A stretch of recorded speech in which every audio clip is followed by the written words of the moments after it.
What's going on YouTube? Today we're going to cover 3 tips to help you conquer vertical videos. It's 2018 and vertical videos are here. Now that does not mean that horizontal videos are gone, that just means that vertical videos are now here. So tip number 1, own the vertical video. Love it or hate it, it's here. Accept the challenge and go into filming it with a positive mindset. Don't sit there and be like, let me make those stupid IGTV videos now. Always go into filming with a positive mindset and embrace the vertical. Even if you hate vertical videos, what if you hire for a job and the client needs the video to be vertical? What you gonna do then? You're gonna figure it out, right? So it's no different.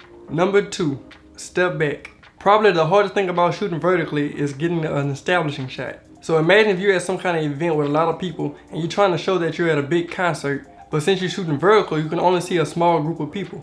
Step back so you can get more of the scene in so that establishing shot is more effective. That's probably the biggest downside to shooting vertical. But the positive side of that is that it's really easy to get shots with a single subject. Imagine if I had someone to the left and right of me.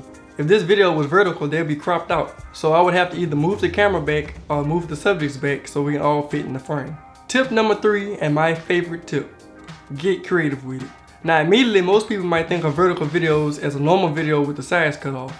But what if we think about it this way? A vertical video is a normal video with more room at the top and bottom. Now this opens a whole new world of new possibilities. Imagine if you're a vlogger, you can have the middle shot of you talking and you can have the top shot and the bottom shot of B-roll. Or if you made a music video specifically to be watched vertically, you can stack 3 different performance shots on top of each other. You can stack 3 different B-roll clips on top of each other, or any combination of the 3. So if you watch my how to make videos more cinematic video, you know that story is very important.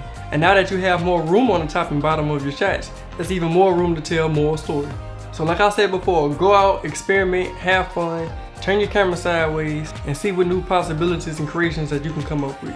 I hope this video was helpful. Please give me a thumbs up, subscribe, and comment down below if you have any questions or comments. I also shot this video twice, one for YouTube and one for Instagram. So go ahead and head over to my Instagram and see what the difference is between these 2 videos, and I will see you guys next time.